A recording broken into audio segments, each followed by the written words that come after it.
बिस्मिल्लाहिर्रहमानिर्रहीम, अस्सलाम वालेकुम। PTV Sports के flagship football show kick-off में खुश आमदीद. Thank you very much for joining us this evening. It's a pleasure being in front of you and discussing football. As always, even though ये international break है, लेकिन फिर भी मज़े की स्टोरी लाइन जो है वो सामने आ रही हैं. स्पेशली अगर हम बात करते हैं a team like Norway who have qualified for the World Cup for the first time since 1998. They've had a flawless campaign so far और उनका मुकाबला था over the weekend versus Italy. And Italy is just making excuses. और जो उनके manager हैं और तो मेरे one of my favorite players Gattuso, लेकिन उनकी जो स्टेटमेंट सामने आ रही हैं काफ़ी मज़ाक खेज स्टेटमेंट्स हैं और काफ़ी उनका मजाक भी उड़ाया जा रहा है. एंड इटली शायद इस वक्त बड़े मुश्किलात के अंदर है. Third time consecutive they might not qualify for the main round of the FIFA world cup. So let's see what happens on that front. उसके साथ अगर हम बात करते हैं आयरलैंड की, व्हाट इज स्टोरी. उनका मैच था वर्सेस हंगरी और वो हार रहे थे तकरीबन थ्रू आउट द मैच. वो ट्रेल कर रहे थे और आखिर में जाके जो है पैरो इस मैच के अंदर भी गोल स्कोर करते हैं, 3 गोल स्कोर करते हैं और आयरलैंड को लेके जाते हैं प्लेऑफ के अंदर. मज़े की हाइलाइट्स हम देखेंगे आगे जाके शो के अंदर. उसके साथ साथ Portugal have now officially qualified and the Ronaldo fans do not have to worry because अब प्रीटी मच वो एक पार्ट होंगे फीफा वर्ल्ड कप 2026 का. साथ साथ Spain so far flawless as well. उनका बेहतरीन मैच रहा एट होम वर्सेस आर्मेनिया. बिल्कुल उन्होंने आउट क्लास किया. लेकिन एक जो बहुत ही हैरान कुन स्टोरी लाइन है वो है स्वीडन की, जो हर वक्त एक कंसिस्टेंट टीम रही है लेकिन इस दफ़ा they are bottom of the table. And Graham Potter उनको ज्वाइन कर चुके हैं. पहला मैच था 4-1 से उन्होंने अपना मैच हारा है, तो इसको भी हम डिस्कस करेंगे. एंड पाकिस्तान जो है अपना AFC एशियन क्वालिफाइंग कैंपेन का जो एक और मैच है वो कल खेलने वाला है इस्लामाबाद में वर्सेस सीरिया एट द जना स्टेडियम. इसको हम डिस्कस करेंगे और हमारे साथ एक्सक्लूसिवली मौजूद होंगे Abdullah Iqbal, the captain of the Pakistan men's team. So let's get the show on the road with our usual suspects. On my left and always smiling Usman Malik. How are you sir? All well? All good Altamash. बिल्कुल बड़ी ज़बरदस्त story lines आ रही हैं और probably ये जो है qualification का भी मरहला जो है वो काफ़ी हद तक मैं समझता हूँ कि जो टीम्स हैं वो और हमें नज़र आई हैं. प्लेऑफ्स डेफिनेटली एक स्टेज है. पर आपने ट्रॉय पैरेट की बात की. I mean what a influence he had for Ireland. पहले पोर्चुगल को हराया, 2 गोल्स उन्होंने स्कोर किए, फिर hat-trick against a very good Hungary की जो साइड है. And really sorry for likes of Szoboszlai जो हालात हैं. और अब एक चीज़ ये भी आ रही है कि डबलिन एयरपोर्ट का नाम चेंज करके जो है वो ट्रॉय पैरेट एयरपोर्ट किया है, टेम्पररीली किया है, लेकिन बहरहाल उनको जो है वो इस चीज़ का एजाज़ मिला है. और I think the whole Irish nation must be jubilant even though अभी तक कंफर्म क्वालिफिकेशन नहीं है. बट जो उनका जर्नी गुजरा है आखिरी 2 मैचेस में. दूसरी टीम आपने स्वीडन की बात की और स्वीडन के लिए मैं ये कहता हूँ कि हार के जीतने वाले को बाजीगर कहते हैं, क्योंकि वो 1 पॉइंट है उनका टेबल पे, 4th पोजीशन पे हैं वो. और अभी भी उनके पास एक मौका है. जो उनके नए कोच हैं ग्राहम पॉटर, उनके पास एक मौका है कि वो जो है वो प्लेऑफ्स के अंदर जाएं because of UEFA Nations league ranking. जो उनकी टॉप 4 सीडेड टीम्स हैं वो करेंगी और सिर्फ 1 पॉइंट के साथ अगर वो प्लेऑफ्स जीत के वर्ल्ड कप में चले जाते हैं, इवन दो नॉर्वे से ज़्यादा बेहतर रैंक टीम है स्वीडन. हमें पता ही है जो 2 स्ट्राइकर 180 मिलियन के उनके बिके हैं इस सीज़न. तो they have I think best Swedish team है. अगर हम और प्लेयर्स की बात करें, मिडफील्ड की बात करें, somehow they not getting results. तो ये एक हो सकता है एक मुआवजा स्वीडन के लिए हो जाए कि वो वर्ल्ड कप के लिए क्वालिफाई कर लें. बिसाइड जो है इंग्लैंड आपके सामने फ्लॉलेस. उनकी भी कैंपेन, उनकी तो फ्लॉलेस ऐसे कैंपेन है कि एक 0 गोल कंसीडर्ड, 10 में से 10 नन कंसीडर्ड. एग्जैक्टली बात है. चलते हैं हमारे दूसरे मेहमान की जानिब. Abdul Latif the boy very green today. How are you sir? All well? All set for पाकिस्तान's match tomorrow I'm assuming? Absolutely, it's going to be interesting. कल 2 बजे really looking forward to that. Syrian team obviously काफ़ी ज़्यादा youngsters को blood करने वाली है. काफ़ी जो इनके एक्सपीरियंस प्लेयर्स थे उनको रेस्ट कराएंगे वो लोग. But other than that Altamash, अभी उस पर तो हम डिटेल में बात करेंगे. एक जो बड़ी न्यूज़ सामने आई जिसका मुझे पर्सनली बहुत ज़्यादा अफसोस हुआ कि Super Eagles are now out of the World Cup. Yes. They lost their qualifying playoff जो मैच था उनका against Democratic Republic of Congo. और नाइजीरिया की जो टीम है अल्तमश, ऑसिमहन तो है ही हैं, although इस गेम के अंदर he was injured at half time, तो उनको सब्स्टिट्यूट कर दिया था. तो ऑब्वियसली वो एक फैक्टर था जिसकी वजह से सफ़र किया नाइजीरिया ने. बट उसके अलावा they have Ndidi, they have Iwobi, Chukwueze उनके जो स्ट्राइकर है AC मिलान के लिए खेलते हैं वो भी हैं. They have Ademola Lookman. तो मतलब बहुत इतनी अच्छी टीम होने के बावजूद, इतनी फैंटास्टिक जनरेशन के बावजूद वो वर्ल्ड कप में 2nd कंसेक्यूटिव टाइम्स वो नहीं होंगे. और डेमोक्रेटिक रिपब्लिक ऑफ कॉन्गो जो है वो 1974 के बाद पहला उनका वर्ल्ड कप हो सकता है, लेकिन अभी भी उनको इंटर कन्फेडरेशन प्लेऑफ खेलने पड़ेंगे जो मार्च के अंदर होंगे। सो देर इज स्टिल, मतलब they are not guaranteed, but I think Nigeria एक बहुत बड़ा लॉस है अफ्रीका के आपने लिए। बिल्कुल ठीक कहा और आपने बड़ा अच्छा पॉइंट रेस किया, क्योंकि इस मैच के बाद, क्योंकि मैच खत्म हुआ था पेनल्टीज पे कॉन्गो और नाइजीरिया का, तो जो नाइजीरिया के कोच ने एक स्टेटमेंट दी थी कि सामने वाली टीम ने हमारे पे जादू कर दिया था इसलिए हम क्वालिफाई नहीं कर पाए। बिल्कुल तो ऐसी स्टेटमेंट्स भी आ रही है, जैसे गतूसो जैसे वो स्टेटमेंट्स दे रहे हैं, हम क्या कहें उनके बारे में, ये भी ऐसे मतलब जादू कर दिया इसलिए हम नहीं आगे बढ़े। वो कह रहे कि भाई वो ऐसे एक्शन भी करके दिखा रहे थे प्रेस कॉन्फ्रेंस में कि जो उनके कोच थे, he was throwing some water या कोई ऐसी चीज पिच के ऊपर फेंक रहे थे ड्यूरिंग द पेनल्टीज। मतलब ये तो अब अंगूर खट्टे हो गए हुई वाली बात हो गई ना, कि आप डिलीवर नहीं कर पा रहे जहां पे चीज मैटर करती है, आपने पेनल्टीज तक जाने का मौका दिया ही क्यों? आप नॉर्मल रेगुलेशन टाइम में जीते, बिकॉज जो उनके स्क्वाड में, कांगो के स्क्वाड में जमीन आसमान का डिफरेंस है भाई, बट इवन फीफा रैंकिंग के अंदर भी। लेकिन other than that Altamash Africa की जो तमाम बड़े जो पावर हाउसेस हैं, they have all qualified, like and Cape Verde as well, that's a story line. Exactly. Cameroon also Cameroon, Senegal, Algeria, South Africa. नहीं, Cameroon Morocco have not qualified. Cameroon have not qualified. हाँ, लेकिन Morocco, Algeria, मतलब जो बड़े-बड़े जो है नहीं, ना, वो तो है। लेकिन नाइजीरिया मैं समझता हूँ स्टिल एक बहुत बड़ा नाम है, और वो 2022 में भी नहीं कर पाई, और इतनी जबरदस्त स्क्वाड के साथ नहीं क्वालिफाई करना, इट्स इनएक्सक्यूजेबल। आई थिंक इसीलिए काशिफ ने फुटबॉल को छोड़ दिया। आई थिंक या सुपर ईगल्स पहले से पता था, सबसे बड़े फैन, सुपर ईगल्स क्वालिफाई नहीं बड़े करेंगे। फैन, और आई थिंक वो गम में आकर उन्होंने फुटबॉल ही छोड़ दी, लेकिन हमारी याद उनके लिए अभी भी है। बिल्कुल बिल्कुल। अगर वो हमें सुन रहे हो तो अगर वो हमें सुन रहे हो। एंड हम पहले डिस्कस करेंगे पाकिस्तान वर्सेस सीरिया, जो मैच होने वाला है कल एट जनाह स्टेडियम। ये 2 बजे मैच शुरू होगा। पाकिस्तान जो है क्वालिफाइंग राउंड खेल रहा है AFC चैंपियनशिप का, जो होगा 2027 में इन सऊदी अरेबिया। लेकिन अनफॉर्चुनेटली पाकिस्तान के लिए अब बहुत मुश्किलात का सामना है। पाकिस्तान ने सिर्फ 2 मैचेस जो है उन्होंने ड्रॉ किया है, वो सिर्फ Afghanistan, they played once against Syria and Myanmar, और दोनों मैचेस में उनको शिकस्त का सामना करना पड़ा है। लेकिन अब से कुछ देर पहले हमारी गुफ्तगू हुई अब्दुल्ला इकबाल से, जो पाकिस्तान टीम के कप्तान हैं। वो आ चुके हैं डेनमार्क से पाकिस्तान टीम को ज्वाइन करने के लिए और अपने जलवे दिखाने के लिए। सर हम क्या गुफ्तगू हुई उनके साथ, आपके साथ भी शेयर करते हैं। अब्दुल्ला, कैसे हैं आप? ठीक हैं? Thank you so much for making time for us. वालेकुम सलाम, अल्हम्दुलिल्लाह मैं ठीक हूँ। आप सुनाएं, आपका क्या हाल है? अल्लाह का शुक्र, बिल्कुल ठीक ठाक। काफी खुशी हो रही है आपसे बात करके, और थैंक यू जी। और 2 एस्पेक्ट्स हैं यहाँ पे, of course being the Pakistan football team captain, और उसके साथ साथ हमारी पहली आपसे बात हो रही है since you and your team won the Swedish football championship as well. काफी बड़ा एक हिस्टोरिक इवेंट था, not just for yourself but for the entire team, and there was a great story line coming out. अगर मैं उसी चीज से start कर सकूं, आपकी जो फुटबॉलिंग जर्नी है, पूरा आपका एक सफर आपका रहा है, कैसा फील हो रहा है इतना बड़ा एक अचीवमेंट पाके? जी अल्हम्दुलिल्लाह बहुत अच्छी फीलिंग है। मुझे लगता है 3-4 गेम रह गए थे और हम ऑफिशियली चैंपियंस बन गए थे, पर मुझे लगता है सही रियलाइज नहीं हुआ कि चैंपियन हम बन गए हैं। जब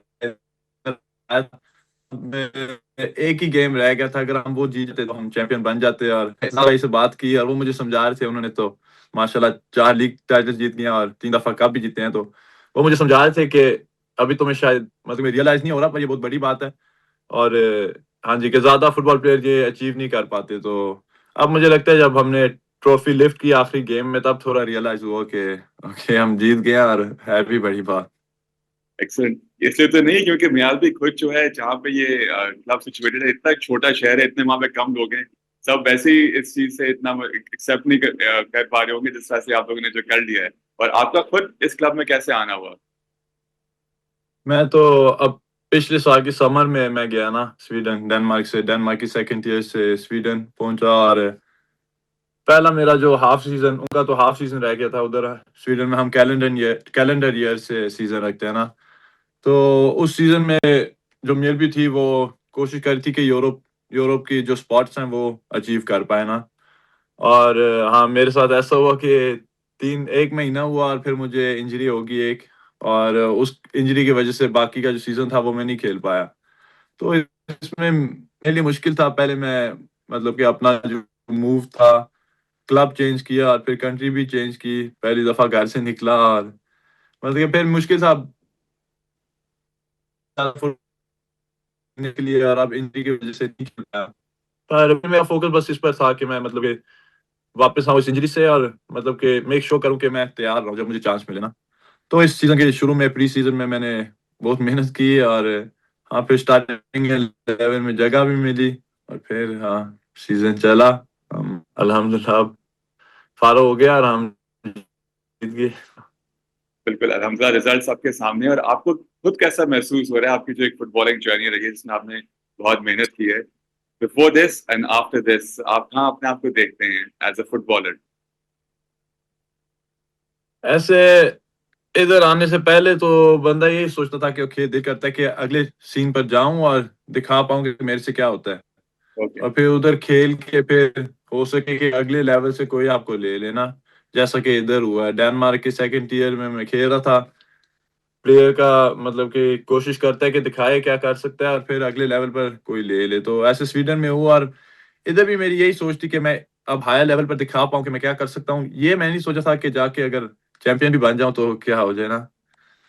तो अब देखते हैं क्या होता है फ्यूचर में। अभी समर में थोड़ा इंटरेस्ट था क्लब्स यूरोप में, पर तब मेरे क्लब ने बड़ा क्लियर बता दिया था कि वो प्लेयर नहीं बेचना चाहते थे क्योंकि वो लीग जीतना चाहते थे। और अब अल्हम्दुलिल्लाह जब ये हो गया तो देखते हैं आगे क्या होता है। ओके, आपके खुद का आप क्या चाहेंगे कि इसी क्लब के साथ रहें या आप आगे जाएं, आपको अगर कोई अच्छी ऑफर्स आती हैं?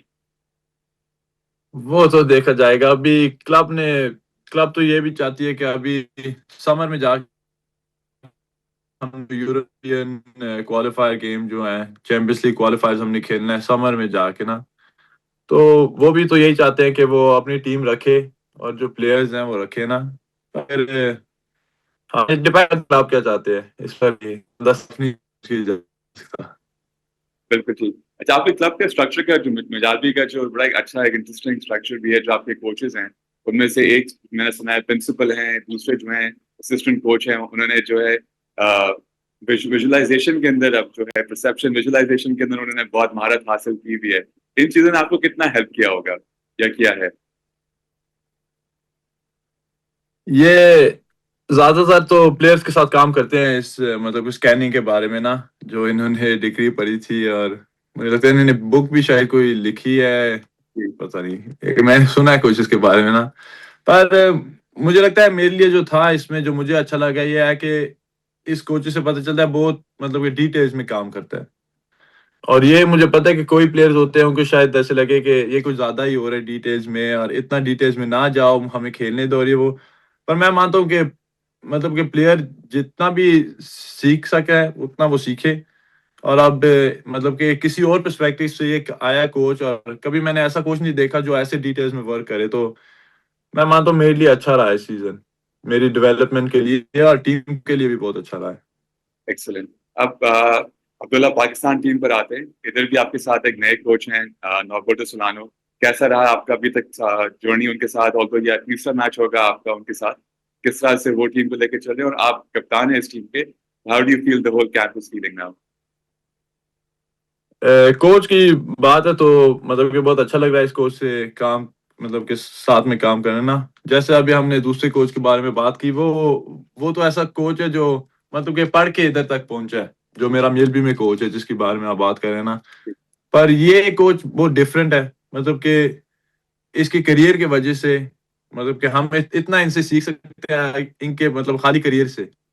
और अभी भी मतलब कि अब तो थोड़े ओल्डर हो गए हैं पर पिच पर अभी भी उनकी क्वालिटी जो है नजर आ जाती है। जब कई दफा कोच होते हैं मतलब कि एक्सरसाइज जो है वो दिखाने की कोशिश करते हैं, फिर नजर मतलब कि गलती उनसे हो जाती है तो वो बता ही देते हैं क्या होता है। पर इस कोच से मतलब कि खुद ही दिखा देता है क्या करना है हमने ना।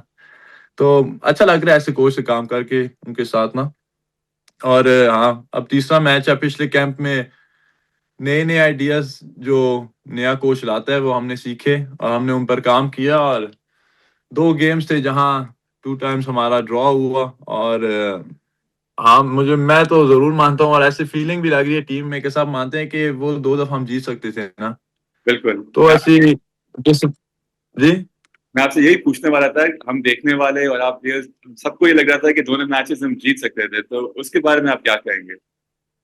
बिल्कुल वे ऐसे मतलब कि पहले मैच के बाद बैठ के ऐसे डिसअपॉइंटिंग फीलिंग आती है। और मुझे लगता है फुटबॉल में जरूरी है कि अगला स्टेप फुटबॉल गेम में भी अगले एक्शन पर देखो।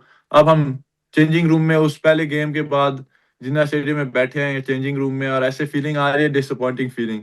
और हमारा फिर काम है उस फीलिंग को हम मोटिवेशन तक ले जाएं और फिर और जोर से मतलब कि और काम करें, हार्ड वर्क ना। तो वो हमने किया, और फिर दूसरा मैच भी अनफॉर्चुनेटली ड्रॉ हुआ, पर मैं मानता हूँ कि हमारे चांस थे वो भी जीतने को। तो हाँ, अब बस जरूरी है, अभी कैंप इस दफा भी अल्हम्दुलिल्लाह अच्छा जा रहा है, तो अब यार देखते हैं मैच में क्या होता है। बिल्कुल ठीक है। तो अब कल आप लोगों का मैच है, उसके लिए आपको बेस्ट ऑफ लक जरूर कहेंगे। और जो पहला लेग जो है पाकिस्तान हारी है, कल के लिए आप लोग कितना प्रिपेयर्ड हैं और कितना कॉन्फिडेंट फील कर रहे हैं, और आप कितना मुतमईन हैं इस टीम के कॉम्पिटिशन के साथ?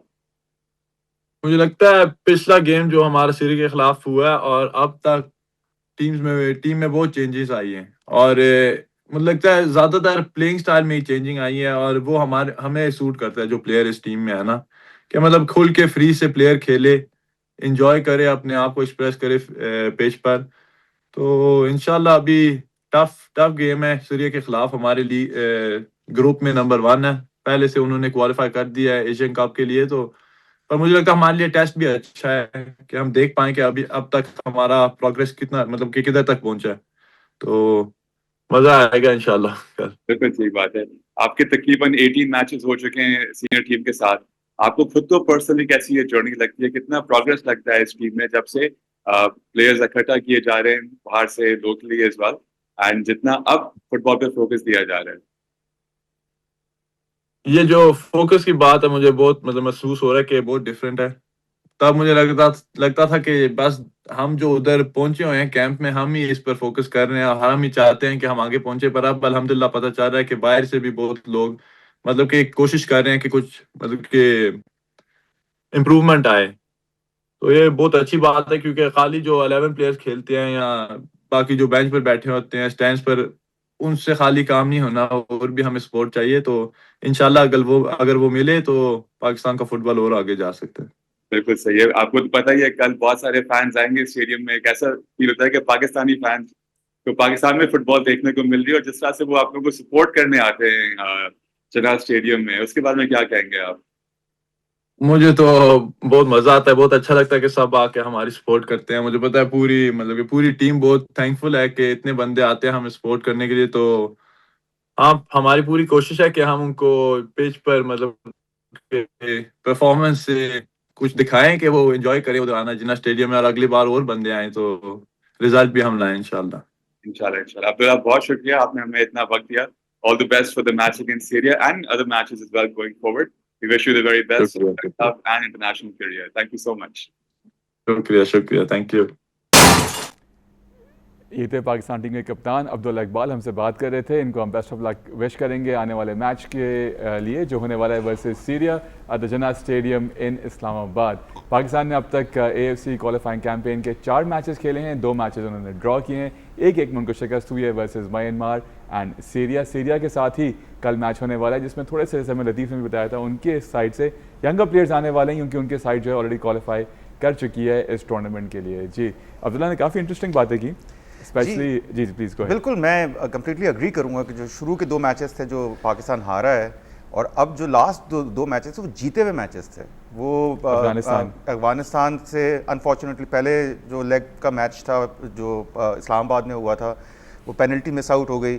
दूसरे में हमने देखा कि कितने चांसेस क्रिएट किए टीम ने, और मैं बिल्कुल अग्री करूंगा कि अब जो नए मैनेजर के आने के बाद भी जो प्लेइंग स्टाइल में भी फ़र्क पड़ा है, और अब थोड़ा सा जो क्योंकि ज़्यादातर एक्सपैट्स जो है वो टीम का हिस्सा हैं, उनको भी समझ आई है कि जो दूसरे प्लेयर्स हैं उनको कैसे आपस में एज अ टीम हमने कैसे जेलन करना है। तो ये कुछ बेहतरी है। और फिर अगर ये बात सही है कि सीरियन टीम की आप ये कहें सेकंड फिडल साइड आती है, तो ये एक बहुत अच्छा मौका है पाकिस्तान के लिए कि वो बिल्कुल, because they have nothing to lose actually, और वो अपनी एक बेहतरीन स्पिरिट से खेलें तो होपफुली कोई रिजल्ट सामने आ जाए। क्योंकि एक सीरियन साइड 86 उनकी रैंकिंग है, हम 198 पे हैं, तो बहुत मार्जिन, बहुत ज़्यादा फ़र्क है पाकिस्तान और सीरिया की फ़ुटबॉल के अंदर। बट एक अच्छी टीम बिल्डअप हो रही है, एक मोमेंटम आ रहा है, तो I really wish them best of luck, और वो अपने कल जौहर दिखाएं और हमें एक अच्छी साइड के अगेंस्ट जो है ना जीत दिला के दें, तो बड़ी खुशी होगी। बिल्कुल जी लतीफ़। जी उस्मान, अल्तमश ये जो सीरिया की टीम में जो प्लेयर्स मिसिंग है लाइक उमर अल सोमा, अल मिदानी, उसके बाद मोहम्मद उस्मान, इसके अलावा काफ़ी मतलब एक लिस्ट है जो उनकी जो फर्स्ट टीम की प्लेयर्स हैं वो नहीं आ रहे हैं पाकिस्तान।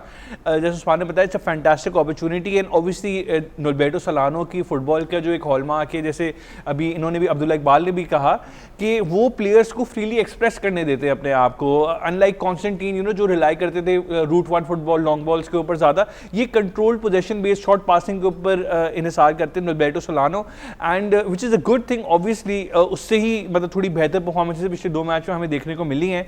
उसके अलावा एक जो सेटबैक पाकिस्तान टीम को मिला है कि आदिल नबी जो थे, रईस नबी के जो बड़े उनके जो छोटे भाई हैं इनफैक्ट, ही उनको एक हैमस्ट्रिंग इंजरी हो गई ट्रेनिंग के अंदर, तो अब वो इस मैच का हिस्सा नहीं होंगे, लेकिन उनकी काफ़ी हाइप हो रही थी, एक बिल्डअप हो रहा था, बिकॉज अगर वो खेलते तो वो मतलब वेस्ट ब्रॉमिच के लिए भी खेल चुके हैं, वो डंडी यूनाइटेड के लिए खेल चुके, अभी रिसेंटली पहले ग्रीस में थे, अब लास्ट साइप्रस में उन्होंने खेला था, तो उनका काफ़ी एक्सपीरियंस है। और जैसे अभी आप डिस्कस भी कर रहे थे कि अब्दुल्ला इकबाल अभी अब चैंपियनशिप जीता है स्वीडन की विद हिज क्लब, तो एतजाज हुसैन जो हैं हमारे, वो भी 4 दफ़ा नॉर्वे की चैंपियनशिप जीत चुके हैं, तो मतलब इट्स एक विनिंग मेंटालिटी जब टीम के अंदर शामिल होगी तो I am sure it's gonna make a huge difference to the mindset of all the players. बिल्कुल, आप बिल्कुल ठीक कह रहे हैं। तो let's hope for the very best कि कल जना स्टेडियम में एक अच्छा परफॉर्मेंस और एक अच्छा रिजल्ट सामने आए पाकिस्तान टीम के लिए। इंशाल्लाह हमारा जो फ्राइडे वाला शो होगा उसमें फर्दर हम मैच के जो रिव्यू होता है वो हम करेंगे, एंड होपफुली ये वो रिव्यू है जिसमें हम पाकिस्तान की विन को डिस्कस करें इंशाल्लाह। So but will keep our expectations realistic as well कि एक अच्छा मैच हमें देखने को मिले। हम आगे बढ़ते हैं, और एक चीज़ जो बिल्कुल अनरियलिस्टिक हुई, that was between Hungary and Ireland. Ireland इस मैच में ट्रेल करा था pretty much till the very and, 90 minutes plus 6 minute पे जाके जो है तीसरा गोल आता है पैरो की जानिब से, और जिसकी वजह से आयरलैंड ये मैच जीता है और अपने वर्ल्ड कप के होप्स जो है अलाइव करता है। ये सीन्स देखने से ताल्लुक़ रखते हैं। Let's have a look at the highlights.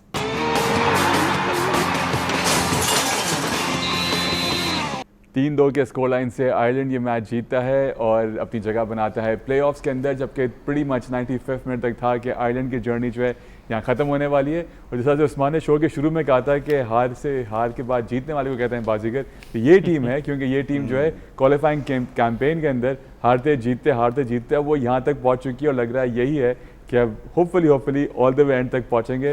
It's very important for the Irish team and the fans to be at the world cup, क्योंकि वो जो एक एटमॉस्फेयर क्रिएट करते हैं वो कोई और टीम नहीं कर पाती। जी उस्मान, बिल्कुल आपने सही आपने उस मिसाल को बिल्कुल सही जगह पे यूज़ किया, बिल्कुल राइटली सो, बिकॉज आयरलैंड देखा जाए तो हमेशा से थर्ड बेस्ट ही रही है। इवन आर्मेनिया से हारे हैं ये, आर्मेनिया के पास जो 3 पॉइंट्स हैं, एक दफ़ा आयरलैंड को हराया, लेकिन उसके बाद जो रिसर्जेंस हुआ है, और स्पेशली ट्रॉय पैरो के आने के बाद क्या कमाल का हमने देखा। पिछले मैच के अंदर पोर्चुगल में भी उन्होंने स्कोर किया, और यहाँ पे बिल्कुल 2 मैचेस में इनके 5 गोल हो गए हैं और इनकी भी बड़ी ज़बरदस्त स्टोरी है। टॉटनम ग्रेजुएट हैं, टॉटनम से खेलते थे, और अंडर मोरिन्यो जो है इनको first team chance as such मिल नहीं सका था, क्योंकि मोरिन्यो समझते थे कि इनकी कुछ थोड़ा ईगो का मसला है। ये जो है ना अपने आप को उसी टाइम जब एकेडमी में थे तो अपने आप को फर्स्ट टीम प्लेयर समझते थे, और फिर इनका कुछ थोड़ा सा इशू था, and then he change the club eventually because first team football मिल नहीं रही थी। अब ये हॉलैंड में खेल रहे हैं, और अब मेरा ख्याल है इन 2 मैचेस के बाद इनके स्टेक तो कहाँ चले गए, जब इवन एयरपोर्ट भी इनके नाम पे कर दिया है।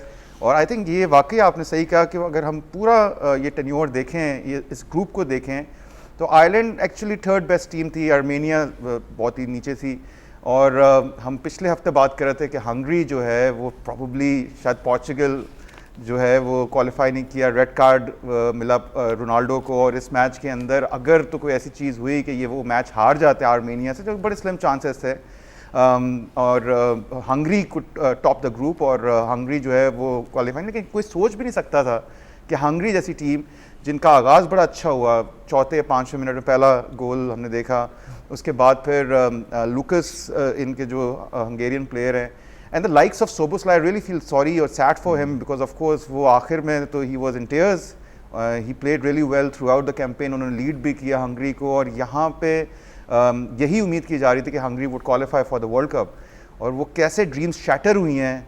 बिल्कुल आखिरी मिनट में पैरो ने जो है वो गोल करके, और 7 पॉइंट्स है वो 10 पॉइंट्स पे आ गए, एंड एंड ऑफ हंगरीज जर्नी। हमने देखा हंगरी की जो टीम है, इवन ज़्यादातर हमने यूरोज़ में देखा, पिछले यूरोज़ में they have qualified, they were actually struggling, लेकिन अब जो उनकी क्रॉप आ रही थी अंडर द लीडरशिप ऑफ सोबोस्लाई, जैसे स्लाई भी हैं, ऑर्बन लाइप्जिग से खेलती, एक अच्छी टीम बिल्डअप हो रही थी. Very unfortunate for Hungary, but I think hats off to Ireland. इसमें भी काफ़ी कॉलिन्स और कोलमैन जैसे प्लेयर्स हैं, प्रीमियर लीग एक्सपीरियंस, और जैसे हमने गोलकीपर भी जो है. तो मैं समझता हूँ कि it's a great opportunity, and with this striker अब जो जिस तरह से ये प्रोड्यूस कर रहे हैं, और सिंगल हैंडेडली मैं समझता हूँ इनकी तरफ से गोल्स आए. अगर ये वर्ल्ड कप को क्वालिफाई करते हैं तो आई थिंक इनका नाम और इनकी जो प्रोग्रेस है सारी दुनिया देखेगी फिर. बिल्कुल सही जी लतीफ़. Altamash, what a story. Troy Parrott, after 2014, he became the first Irishman to score a hat-trick. Robbie Keane was the last player. उसका बड़ा एक ज़बरदस्त करियर रहा था. अगेन विद टॉटनहम काफ़ी अवे मैच में एब्सोल्युटली. प्लस शेमस कॉलमैन, जैसा आपने बताया, became the oldest outfield player for Ireland to play in the qualifiers at 38 years of age. Everton legend, obviously इतना लंबा अरसा उन्होंने खेला. उसके अलावा मतलब जो मैच स्टार्ट हुआ था तो वो पहला गोल वेगा का जो हेडर था वो एक लग रहा था कि चलो भाई अब जीत जाएगी हंगरी, उस तरीके से गेम कंट्रोल करेंगे, लेकिन नहीं. ट्रॉय पैरो ने एक इक्वलाइजर आता है, प्लस पे 2-1 हो जाते हैं. लूकस का एक बड़ी शानदार लेफ्ट फुटेड स्ट्राइक थी आउटसाइड द बॉक्स, वो भी बहुत अच्छा गोल था. वो पुष्किस स्टेडियम के अंदर मतलब ऐसा फील हुआ कि वो एक पुष्किस लेवल का ही गोल था. बहुत शानदार स्ट्राइक थी वो. बट सेकेंड हाफ में अगेन आखिरी 10 मिनट जो थी उसके अंदर 84th मिनट पे इक्वलाइज करता है आयरलैंड. फिर इंजरी टाइम का 94th मिनट पे वो विनर आता है, वो टोपो के एक स्कोर हो जाता है वो. उसके अलावा मतलब मैं समझता हूँ जो कैलिहर की परफॉर्मेंस बहुत अच्छी थी, बिकॉज दो उन्होंने बहुत शानदार सेव्स किए थे. रोलैंड सलाई से बैक टू बैक सेव्स थे वो, तो वो एक इम्पॉर्टेंट चीज़ थी. लेकिन मतलब बहुत ही बड़ी एक अचीवमेंट है, बिकॉज अगर ये क्वालिफाई प्लेऑफ्स के अंदर अगर जीत जाती है तो 2002 के वर्ल्ड कप के बाद ये पहला ऐसा मौका होगा कि जब ये वर्ल्ड कप के लिए क्वालिफाई करेगा Ireland. And obviously come from behind story थी उनकी. मतलब ऑब्वियसली तो एक lot of neutral fans would be banking them कि भाई इस किस्म की एक सक्सेस फेरी टेल हमें देखने को मिले. जैसे उस्मान ने बताया आर्मीनिया से हारे, उसके बाद अभी बैक टू बैक 6 पॉइंट्स उन्होंने निकाले. नोबडी थॉट कि they would go on to Portugal, उसके बाद हंगरी, दोनों को हरा के 6 पॉइंट लेके प्लेऑफ के लिए जाएंगे.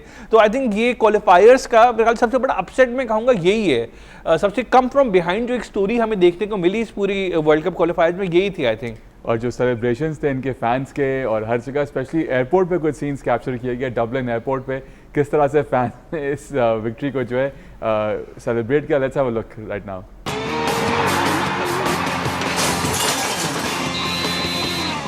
ये समझ में नहीं आया डोनारूमा रेफरी से क्या बात कर रहे थे वहाँ पे. Straightforward win. Italy were nowhere to be seen in this match. 4-1 से हराते हैं. हालांड के 2 गोल्स आते हैं, and it is what it is. And Italy were dismal in this performance. San Siro पे ये हारते हैं, क्या कहेंगे?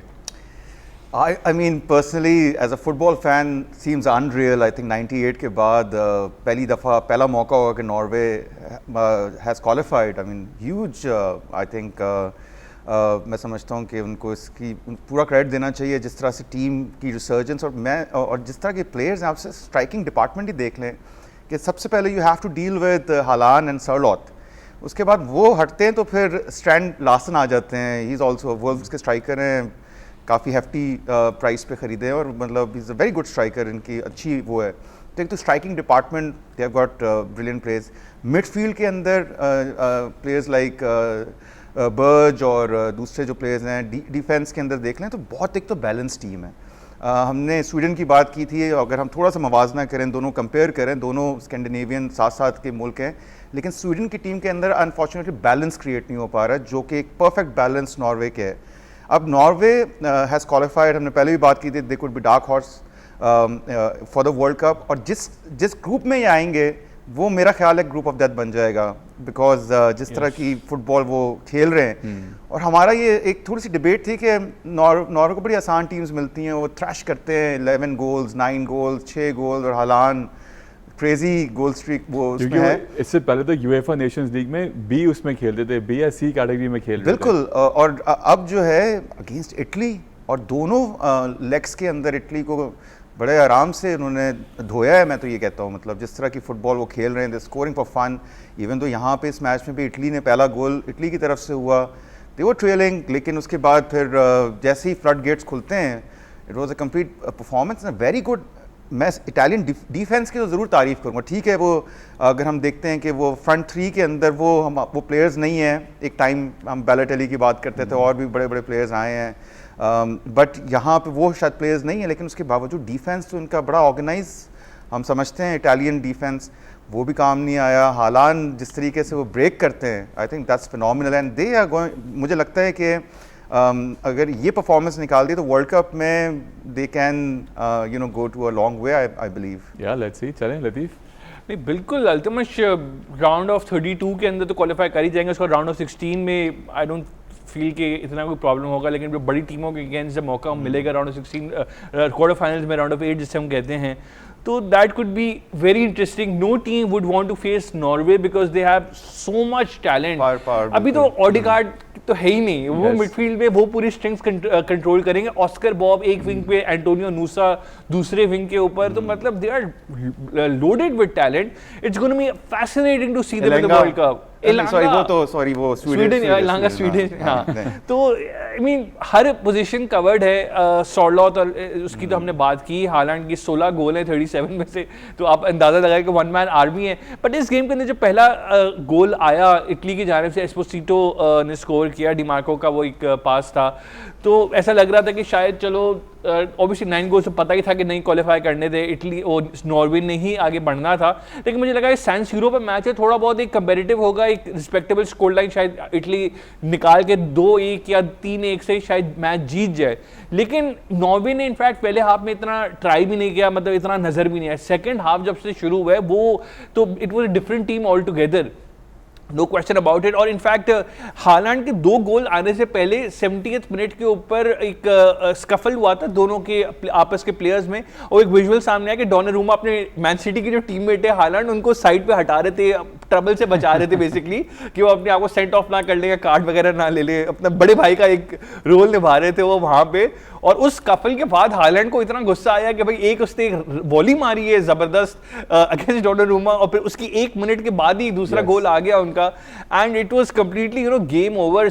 लार्सन स्टैंड ने भी फिर हमने देखा कि इंजरी टाइम के अंदर भी एक गोल स्कोर किया। सेकंड हाफ में डोमिनेट किया पूरा नॉर्वे ने, and it was really embarrassing for Italy at San Siro. मतलब मैं नहीं समझता कि गटूसो शायद मार्च तक भी अपनी जॉब बचा सके, बिकॉज ऐसा कोई ऐसी इंप्रूवमेंट ड्रास्टिक आई नहीं है। I don't think even the players are listening to him, या गटूसो अपनी एक छाप नहीं टीम पे ला सके।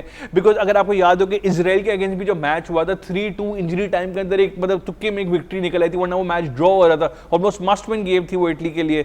So it's not really working out. अब देखना ये है कि भाई कौन आता है मार्च में और ये इटली के हेल्म को संभालता है, बिकॉज अगर वो वर्ल्ड कप में क्वालिफाई कर भी जाते हैं विद गटूसो, आई डोंट सी कि भाई इटली को जितना ट्रबल कर सकेगा किसी बड़ी टीम को। एंड बड़ी बात ये है कि पिछले 2 बार तक क्वालिफाई नहीं किया और तीसरी बार भी मुश्किल लग रहा है ना। टीम लाइक इटली के 3 वर्ल्ड कप में वो बाहर है, बहुत बड़ी बात है। लेकिन एक टीम जो 7वीं बार कंसेक्यूटिव अब क्वालिफाई कर चुकी है वर्ल्ड कप के लिए, that is Portugal at home. वो हराते हैं आर्मीनिया को एंड 9-1 के स्कोर लाइन से हराते हैं। और याद रहे इस मैच में रोनाल्डो नहीं थे, क्योंकि पिछले मैच में उनको रेड कार्ड मिला था। जरा इस मैच के हाइलाइट्स देखते हैं।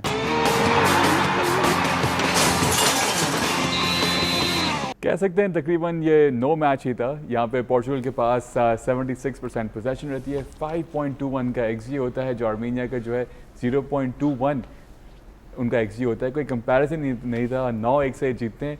अब सवाल ये बनता है कि क्या Portugal are they performing better and scoring more goals when Ronaldo is not there? जी Usman, and they've qualified for the World Cup now consecutive 7 times. जी बिल्कुल, 2 जो प्रीवियस मैचेस थे उसमें रोनाल्डो टीम का हिस्सा रहे हैं, और हमें पता है कि क्या डेफिनेटली उनकी एक लेगेसी है, और जो है but he is 41 years old, he is not the same Ronaldo जो हमने 2006 के वर्ल्ड कप से हम देखते आ रहे हैं। और मैं ये समझता हूँ कि definitely there is an issue, जो लगता है कि टीम होके नहीं, वन डायमेंशनल फुटबॉल शायद खेलती है। और तो लतीफ़ की जो एक बात है कि मार्टिनेज जो हैं वो शायद हो सकता है यही बताते हो उनके पास रोनाल्डो को पास दे दो। लेकिन आज के मैच में मार्टिनेज के टैक्टिक्स बिल्कुल ही डिफरेंट नज़र आ रहे थे, शायद टीम खेल रही थी। आई थिंक रीज़न मैं इस तरह से करूँगा, आप नेवेस को देख लें, मिडफील्ड से उन्होंने हैट्रिक स्कोर की, ब्रूनो फर्नांडिस ने 3 गोल स्कोर किए, 2 पेनल्टीज़ थी उसमें।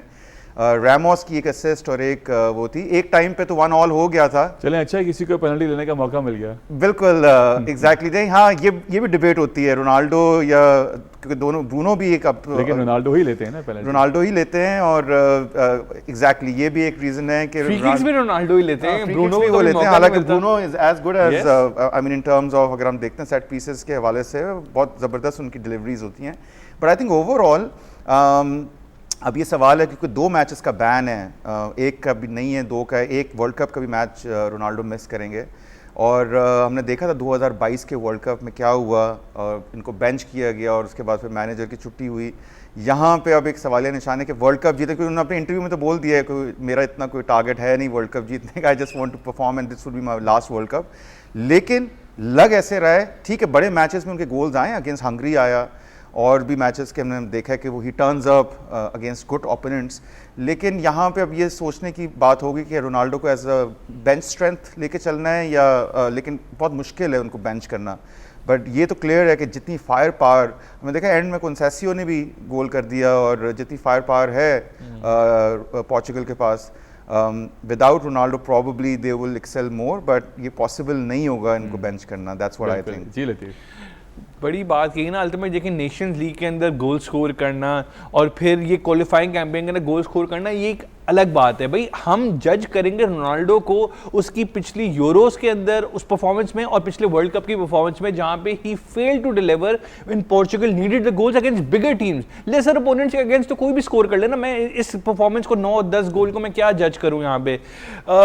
सारी बात ये है कि बड़ी अपोनेंट्स के अगेंस्ट स्कोर करना होता है। गोंजालो रैमोस की एक सबसे प्लस पॉइंट ये कि चलो नंबर 9 पे जब वो खेलते हैं, लेकिन वो मतलब प्रेस करते ही, प्रेसेस फ्रॉम द फ्रंट, वो एक डिफेंसिव ड्यूटी अपनी निभाते हैं, तो ये एक डिफरेंस है मेन, मैं समझता हूं। एंड प्लस इस गेम के अंदर मतलब जो असिस्ट है, नेल्सन सेमेडो का असिस्ट देखा हमने, जॉ फिलिक्स तो स्टार्ट भी नहीं करता, बेंच है, फिर भी उनका एक असिस्ट था, ऑब्वियसली ब्रूनो का असिस्ट था, रेनाटो वेगा पहला गोल अपना हेडर से स्कोर करते हैं। चांस मिस ना करते 10-11 गोल आराम से हो जाते हैं। 2-3 चांसेस बड़े क्लियर मिस किए हैं। बिल्कुल बिल्कुल, और राफा लियाओ को खेलने का मौका मिला, वरना तो उसको हम देखते ही नहीं है पोर्चुगल की टीम में इतना, बिकॉज रोनाल्डो की वजह से। अब वो भी थे इस गेम में, इतना ज्यादा मतलब अटैकिंग डेप्थ है। प्लस मैं समझता हूँ पीएसजी के काफी लड़के परफॉर्म कर रहे हैं। जाओ नेवेस गॉट अ हैट्रिक, एक तो उनकी शानदार फ्री किक थी, प्लस 2 और उनके गोल है, ब्रूनो फर्नांडिस की हैट्रिक आती है, उसमें 2 पेनल्टीज थी। So they look like a fantastic team on paper. कोई ऐसा इसमें मुझे डाउट नहीं है कि टॉप 8 के अंदर तो आना ही चाहिए minimum, that should be the minimum aim for Portugal.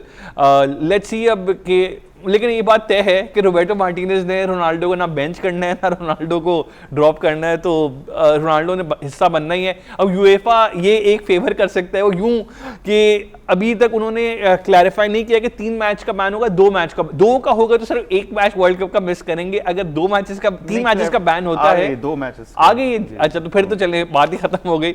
वरना अगर 3 मैचेस के लिए बैन करते थे, शुरू के 2 मैचेस वो ना खेलते तो चले, फिर पता चल जाता है बगैर रोनाल्डो की टीम कैसे खेलती है। बिल्कुल सही। चलें जी, ऑन दैट नोट हम जाएंगे छोटी सी ब्रेक की जाने। ब्रेक के बाद आके हम कुछ और मैचेस डिस्कस करेंगे, स्पेशली इंग्लैंड और उनका flawless run going into the world cup. साथ साथ बेसेक कंट्री, उन्होंने एक बेहतरीन एक ट्रिब्यूट दिया पैलेस्टाइन फुटबॉल टीम को, उसको भी हम कवर करेंगे हमारे remaining part of the show में। आप कहीं नहीं जाएं, stay with us right here on kick of.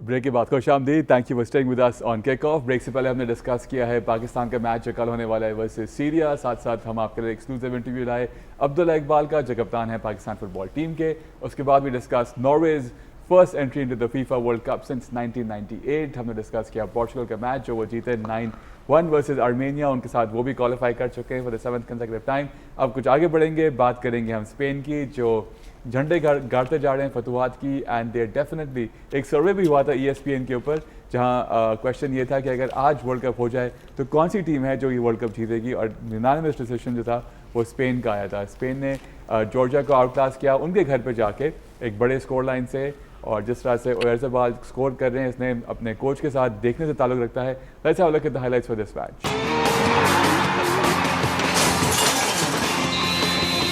Oyarzabal has the most number of goal assists and goals under their coach Luis Del Font, and इस match के अंदर भी XG की बात करें, प्रदर्शन की बात करें, Trump's ahead Spain versus Georgia, कोई मुकाबला ही नहीं था pretty much, हम ये भी कह सकते हैं इस मैच के अंदर। I mean, I think credit goes to the manager. I believe I think best manager in the world.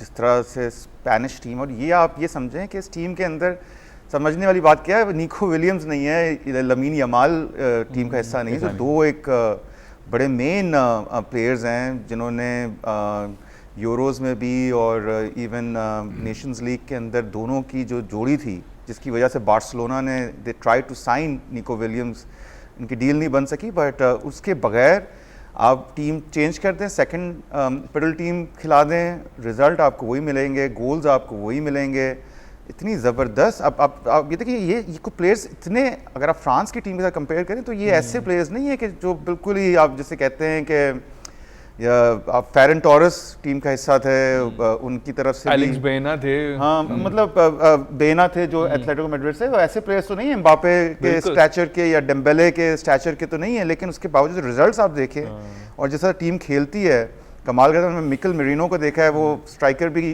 Arsenal के साथ अब स्ट्राइकर भी खेल रहे हैं, क्योंकि मिडफील्ड से जो है उन्होंने पिछले 4 गोल्स किए थे स्पेन के साथ, और he is performing so well.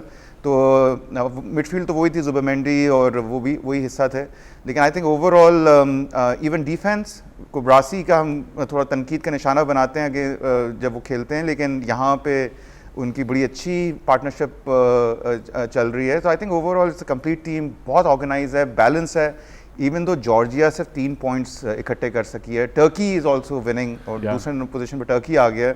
Spain का अगला मैच टर्की से, स्पेन जीतते हैं, दे आर थ्रू डेफिनेटली। और कवासकेलिया जो है वो भी इस टीम का हिस्सा थे, लेकिन वो अकेले क्या कर सकते हैं।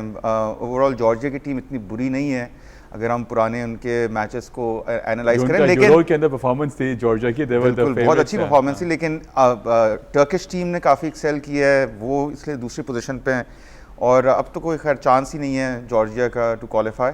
But I think overall Spain is just perfect, and rightly so they are favourites for the world cup along with Argentina. बिल्कुल, मुझे लगता है टर्की को तो खैर शायद एशियन क्वालिफायर्स के अंदर आ जाने की ज़्यादा इजी राउट उनका बन जाएगा वर्ल्ड कप जैसे स्टेज के अंदर, तो फिर जॉर्जिया जैसे ममालिक को मौका मिलेगा, because they were so good in the euros. अभी हमने जो देखा था, इनफैक्ट नॉकआउट स्टेज तक भी क्वालिफाई किए थे, बड़ा मतलब डिफेंसिवली बहुत सॉलिड उन्होंने गेम प्ले दिखाया था। इस यहाँ पे तो बहुत बुरी तरीके से वो स्पेन से एक्सप्लॉइट हो गए 4-0। लेकिन बात सारी यही, जैसे उस्मान ने भी कहा कि भाई कोई भी प्लेयर खेल रहा हो, जर्सी पे नाम किसी का भी लिखा हुआ हो, लेकिन जो गेम प्ले है वो सेम ही रहता है। yes. तो ये एक बहुत बड़ी अचीवमेंट है डेला फुएंटे की, कि उन्होंने स्पेन की एक टीम की एक ऐसी आइडेंटिटी क्रिएट कर दी है कि उनको कोई फर्क ही नहीं पड़ता इंजरी से, कौन प्लेयर खेल रहा है कौन नहीं खेल रहा है, स्टाइल ऑफ प्ले, पूरी टैक्टिक्स वगैरह सारी सेम रहती है। वो मतलब एक्सीलरेटर जो ना पेडल दबा के रखते हैं, वो कोई हल्का हाथ नहीं रखते। 4 गोल इस गेम के अंदर भी आए, हमने देखा फेरान टोरेस भी स्कोर करते हैं, जुबिमेंडी भी स्कोर करते हैं, ओयारज़ाबाल ऑफ कोर्स हम देख रहे हैं। यस, उनको इतनी बड़ी टीमों में इतना मौका नहीं मिलता। एलेक्स बेना को हमने देखा। अच्छा, एमरिक लपोर्ट जो सऊदी लीग के अंदर खेलते हैं, वो हमें सेंटर डिफेंस से कुबारसी के साथ नजर आए, और कुबारसी की इस गेम में बेहतर खेलने की वजह ये थी कि साइड पे लीडरशिप मौजूद थी, वो गाइड कर रहे थे constantly, you know he was in his years, वो बता रहे थे कि भाई आगे जाने पीछे आना है, मतलब वो गाइड, मतलब बहुत फर्क पड़ता है एक्सपीरियंस डिफेंडर जब आपके साथ होता है। तो मतलब obviously they are gonna be the favourites for the world cup. It's gonna be interesting कि कैसा रहता है। They are looking like favorites, and one team which is always tipped to be the favorite, and chant हर वक्त ये होता है, it's coming home। बात करेंगे इंग्लैंड की, 8 out of 8 in the qualifying campaign, उसके साथ साथ 10 out of 10 without conceding in the last 10 matches। yes, हम बात कर रहे हैं इंग्लैंड की। उनका मैच था अल्बानिया के खिलाफ, 2-0 से अवे जाके वो ये मैच जीतते हैं। जरा इस मैच के हाइलाइट्स देखते हैं।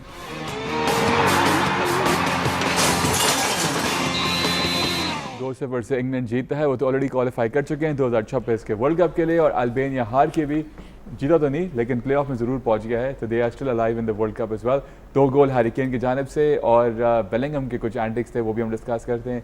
जी उस्मान, कैसे देखते हैं आप? जी बिल्कुल, फॉन्टे की हमने बात की है तो मैं समझता हूँ थॉमस टूकल की भी बहुत तारीफ करने की ज़रूरत है। Match made in heaven, England की टीम एक गोल कंसीड नहीं किया, सबसे बड़ी बात तो ये है। I mean and they have scored पिछले आखिरी 8 मैचेस में 22 दफ़ा उन्होंने स्कोर किया है। एंड दिस टीम अगेन थोड़ी सी चेंज थी टीम, बेलिंगम ने स्टार्ट किया फ्रॉम द लास्ट मैच, बिल्कुल वर्सेस सर्बिया, बिल्कुल जो है वो बोवन और एज ए फ्लैंक्स पे थे। Kane as usual, what a player he is been throughout. अब ये सीज़न की अगर हम बात करें तो phenomenal. Midfield definitely completely change थी। बेलिंगम थे, राइस थे ज़रूर, लेकिन एंडरसन एलियट नहीं थे, जो कि बड़ी एक अच्छी तो आप ये देखिए कि ऑप्शंस कितने हैं। और मुझे तो वो बेलिंगम के एंटिक्स की अगर आपने बात की है, जिस तरह से टूकल हमने देखा है कि बड़े बड़े प्लेयर्स को उन्होंने जो है ना वो बेंच किया हुआ है और ये वो, तो आई होप ये कुछ इस तरह का कि नया चीज़ें शुरू ना हो जाए। बिकॉज आई रियली मतलब we all really want to see Bellingham in the world cup, लेकिन टूकल बिल्कुल बर्दाश्त नहीं करते ये जो प्लेयर्स की ईगोज़ हैं, हमने जो उनका वो देखा है। बट आई थिंक जो स्क्वाड डेप्थ है एक फिनोमिनल। अल्बानिया बहुत अच्छी पोजीशन से आ रही है, they have been playing decent very good football. ठीक है अगेंस्ट इंग्लैंड रिजल्ट नहीं ले सके, लेकिन इस मैच के अंदर भी काफ़ी देर तक जो है वो 0-0 की स्कोर लाइन थी, और हैंडरसन के कुछ अच्छे सेव्स भी थे जो हमने देखे। तो इतना आसान मैच नहीं था इंग्लैंड के लिए, लेकिन I think their discipline, they actually जो ऑर्गेनाइजेशन है टीम की, जो स्क्वाड डेप्थ है उसको बहुत अच्छे से समझते हैं टूकल। उनको पता है कि इवन दो दे वर क्वालिफाइड, यहाँ पे जो दूसरे प्लेयर्स हैं उनको मौका देना और उन्होंने भी परफॉर्म करना है। तो एक हंग्रीनेस हमें नजर आती है प्लेयर्स के अंदर कि हम टीम के अंदर जगह तभी बनाएंगे चाहे बड़े से बड़ा प्लेयर क्यों ना हो, until unless we perform। और हमने एजे को देखा, एजे के 2 गोल्स एकदम से आए हैं फॉर इंग्लैंड, तो they are looking good. And I think वो जो आप भी थोड़ा ट्रोल करते हैं इंग्लिश टीम को, शायद जो है वो वाकई ये साल अगला साल जो है वर्ल्ड कप का उन्हीं का हो, after such a long time. 1966 में लास्ट टाइम जीता था। You never know, England could be one of the candidates to actually win it. तो आपकी आंखों में इस वक्त मुझे वो नज़र आ रहा है, जो एक वांट नज़र आ रही है कि ऐसा हो जाए। और 2018 से मैं ये देख रहा हूँ आपके चेहरे पे ये तलब इंग्लैंड के लिए वो घर ले आए। जी नहीं, they have the best chance to win it with Thomas Tuchel in charge. मतलब ये कोई गैरेथ साउथगेट नहीं है कि स्मॉल टाइम मैनेजर इतनी बड़ी ओकेजन के ऊपर थोड़ा घबरा जाएं, नर्वस हो जाएं। Tuchel has one it all, winning mentality है उनकी। 2 चैंपियन लीग जीती, दोनों खाली एक चैंपियन लीग जीती है, एक फाइनल में थे वो पीएसजी के साथ। So it's going to be completely different England. और उन्होंने अभी प्रेस कॉन्फ्रेंस में मैच के बाद यही कहा कि भाई Bellingham has to accept and respect because the collective is more important than the individual. तो मैसेज उन्होंने बहुत ही सही तरीके से पुट अक्रॉस कर दिया कि अगर इस किस्म के एंटिक्स करेंगे बेलिंगम की हो जाएगी छुट्टी, बिकॉज बेलिंगम की जरूरत ही नहीं है भाई। आप इतना टैलेंट आईडी इतना स्ट्रांग है, नंबर 10 पे Morgan Rogers, Cole Palmer plus Phil Foden, तो भाई बगैर बेलिंगम के खेल सकते हैं। कितने ऑप्शंस हैं। एग्जैक्टली। सो भाई if you have to toe the line, you have to do what Tuchel ask you to do, otherwise आपकी छुट्टी। डीन एंडरसन को इस गेम के अंदर मौका मिला, 2 अच्छे सेव्स आते हैं उनकी। हॉक्सा उनके प्लेयर थे अल्बानिया के जिनको चांसेस मिले थे। उसके अलावा भी मैं समझता हूं कि इंग्लैंड की कंप्लीट परफॉर्मेंस। डैन बर्न जो लेफ्ट बैक पे खेलते हैं न्यूकासल के लिए, यहाँ पे राइट बैक पे खेल रहे थे। ये भी नहीं, कौन सा खेल रहे थे राइट बैक पे? कौन सा? जेरल कौन सा सेंटर बैक खेल रहे थे? नहीं, राइट बैक। अच्छा ओके, वो जिस वेबसाइट में मैं देख रहा था उसमें लेवरकूसन के साथ भी राइट बैक खेलते। मैं ये बात करूंगा कि लिवरपूल को नहीं बेचना चाहिए था क्योंकि right back they are actually suffering. तो आई थिंक लेकिन हां, जेरल कौन सा जब एकेडमी से निकले थे तब सेंटर बैक खेल रहे हैं वो, and he is performing really well. अभी राइट बैक खेल रहे हैं, लेकिन लिवरपूल की करियर जब एज अ सेंटर बैक आए थे, लेकिन वर्सेटाइल डिफेंडर है, कहीं भी फिट हो जाते हैं। So like full credit to England and they are looking dangerous. और फर्स्ट यूरोपियन टीम वो बन गई है जो अपने पूरे क्वालिफाइंग कैंपेन में 1 गोल कंसीड नहीं किया। तो the science are really dangerous for the opponents. Let's see अब क्या होता है। Defence wins you like trophies basically. Defence आपका अच्छा होगा तो वही आपको ट्रॉफीज दिला सकते हैं, दे आर गुड। नहीं, वो तो आपने गोल भी तो करने हैं ना आगे, मतलब सर डिफेंड थोड़ी करते रहना है पूरे मैच के इस सीजन एक और मजे की बात, जो रैशफोर्ड की रिसर्जेंस हुई है आफ्टर गोइंग टू बार्सिलोना, इस गेम के अंदर भी हमने देखा कि असिस्ट आ गया उनकी जबरदस्त, और लेफ्ट साइड पे खेल रहे हैं। देखिए अब यहाँ पे वो बात है सारी, के पहले उनकी जिद होती थी कि भाई मैं नंबर 9 हूँ, मैं क्यों विंग पे खेलूं। बार्सिलोना में सारे नखरे छोड़ दिए, खेलते हैं वहां पे विंग पे। अब इंग्लैंड के लिए भी विंग में खेल रहे हैं, पहले नहीं खेलते थे अंडर साउथगेट, उनकी जिद होती थी कि हमें मुझे नंबर 9 खिलाया जाए। तो it's all working out very well with Thomas Tuchel. बिल्कुल सही। चलें जी, नजर डालते हैं कि कौन सी टीम्स अब तक क्वालिफाई कर चुकी हैं 2026 के वर्ल्ड कप के लिए on our screens right now.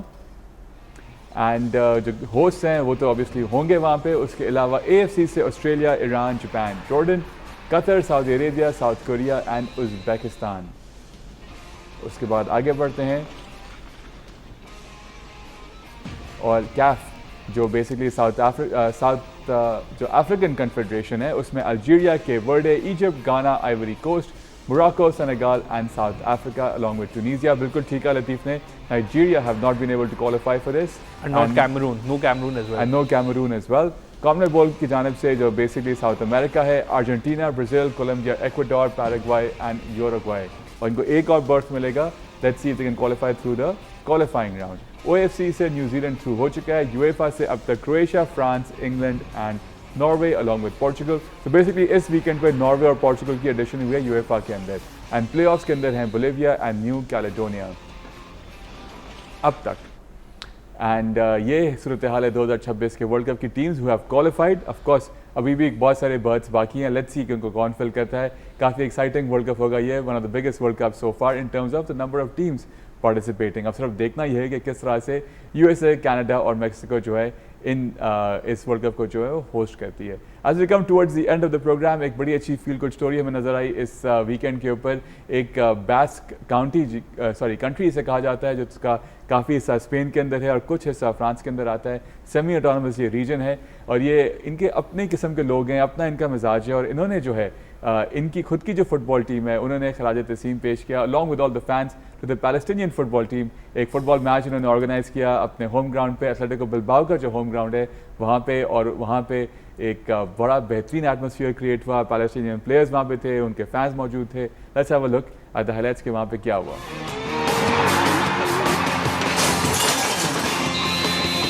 Very nice visuals there. और ऑन द नाइट जो है इन्होंने फ़लस्तीन की टीम को 3-0 से शिकस्त दी, but of course football and Palestine was the winner on the night. कैसे देखते हैं उस्मान? बड़ी बात है। अब बड़ी खुशी भी होती है कि कोई तो एटलीस्ट आपने ये भी बात मेंशन की थी कि इवन इसको ज़्यादा ब्रॉडकास्ट नहीं किया गया और मीडिया इतना इसको वो नहीं करता, लेकिन आप लोगों का जज्बा देखें कि लोग क्या चाहते हैं, और जो हमारा फॉरेन मीडिया है इवन वो उनकी सोच और लोगों की जो सोच है उसमें बड़ा फ़र्क है। और आई थिंक ये इस तरह से होना चाहिए। जैसे मैंने पहले भी कहा था कि football is a global language, आप ये लोगों को करीब लेके आती है, और इस चीज़ को इसको हाईलाइट करना और इसके लिए लोगों का एक जो इसको सपोर्ट करना थ्रू फुटबॉल, इट्स अमेजिंग। और इस तरह की चीज़ें और होनी चाहिए ताकि दुनिया की आंखें खुलें और जो है वो इंसानों और ह्यूमैनिटी के लिए जो है ना लोगों के जो है वो ब्रिजेस जो है वो कम हो, और आपस में जो है वो हम इस चीज़ के बारे में जो है हम बात कर सकें और कुछ चेंजेस लेके आ सकें इस चीज़ में। जी बिल्कुल। अल्तमश यूरोपियन में जो एक कॉमन मैन है वो डेफिनेटली पैलेस्टाइन कॉज को सपोर्ट करता है, बिकॉज हमने बिल्कुल देखा था इटली वर्सेस इजराइल का जब ये मैच हुआ था तो कितनी बड़ी एक प्रोटेस्ट मूवमेंट थी और मतलब कितना सपोर्ट था पैलेस्टाइन के कॉज को। प्लस अभी Aston villa versus Maccabi Tel Aviv का जब मैच था, मकाबी हाइफा का जब मैच था, तो उसके अंदर भी मतलब इतने ज़्यादा प्रो पैलेस्टीनियन सॉलिडारिटी मूवमेंट के लिए जो सपोर्टर्स थे बड़ी तादाद के अंदर मौजूद थे। So common man obviously has a different feeling to the cause, और जो ऑब्वियसली जो पॉलिटिशियंस हैं उनका एक डिफरेंट एजेंडा होता है। सो जस्ट लेकिन इस जो बास्क रीजन है अल्तमश, ये आपने बिल्कुल सही कहा, इनकी लैंग्वेज का भी फ़र्क है, ये बिल्कुल डिफरेंट मिजाज के लोग हैं। सैन सेबास्टियन के ऊपर ये मैच था जो एथलेटिको मैड्रिड का होम ग्राउंड है, और आपने अभी ऑफ द कैमरा बात भी कर रहे थे एथलेटिको बिलबाओ, बिल्कुल, और आप अभी ऑफ द कैमरा कह भी रहे थे कि जो बड़े बड़े काफ़ी मैनेजर्स उस रीजन से निकले, जिसमें शाबी अलोंसो हो गया, मिकाल अर्टेटा हो गया। और ये एथलेटिको बिलबाओ की खास बात ये है कि वो सिर्फ अपने इसी रीजन के प्लेयर्स को, होम ग्रोन प्लेयर्स को ही अपनी फर्स्ट 11 के अंदर मौका देते हैं, जिसमें निको विलियम्स शामिल होगी, जो दोनों इनाकी विलियम्स जो दोनों विलियन ब्रदर्स जो हैं। मेन चीज साइमन जो गोलकीपर है उनके, मेन चीज है कि आपको प्रूव करना है कि आप इस रीजन से बिलोंग करते हैं। आप बेशक बाहर से भी आ सकते हैं, वहां रहें, कुछ टाइम आपने रह लिया तो आप टीम का फिर हिस्सा बन सकते हैं। और बात सारी है ना कि वो ट्रांसफर फीस पे स्पेंड नहीं करते हैं, बिकॉज वो अपने ही प्लेयर्स होते हैं, तो they are one of the highest paying wages as one of the clubs. मतलब क्योंकि इतना ज्यादा निको विलियम्स का ना जाना बार्सिलोना, बिकॉज ये जब ट्रांसफर फंड में पैसे नहीं देने तो भाई सारे पैसे आपने वेजेस पे खर्च करने, तो इस वजह से अपने प्लेयर्स को रिटेन कर सकते हैं और एक अच्छी कंपैरेटिव टीम बनाई हुई है। बिल्कुल, बड़ी अच्छी इस पे एक डॉक्यूमेंट्री भी बनी है किस तरह से जो तमाम इस रीजन के क्लब्स हैं, how they feed into Atletico Bilbao, and they all know कि जो इनके अच्छे प्लेयर्स यहाँ जाएंगे और फिर इनको दुनिया देखेगी। Exactly. तो बड़ा अच्छा इन्होंने एक इकोसिस्टम बनाया हुआ है, इट्स ह्यूमैनिटी फर्स्ट। मजा आता है ऐसी चीजें देख के, और यही फुटबॉल का मेन एसेंस है। अनफॉर्चुनेटली जिन इस वक्त हाथों में जा चुका है कॉर्पोरेट, जिस तरह से एक जाल बिछा हुआ है, जैसा हमने बात की कि बड़े बड़े जो मीडिया हाउसेज हैं उन्होंने इस मैच को कवर ही नहीं किया। was very unfortunate to see that, but anyhow इस नोट पे हम लेंगे आपसे इजाजत। Thank you so much for being with us, wishing the Pakistan team the very best versus Syria tomorrow. इंशाल्लाह आपसे फिर मुलाकात होगी। किक ऑफ की पूरी टीम की जाने से अपना बहुत ख्याल रखें। For now take care, good night and अल्लाह हाफिज़।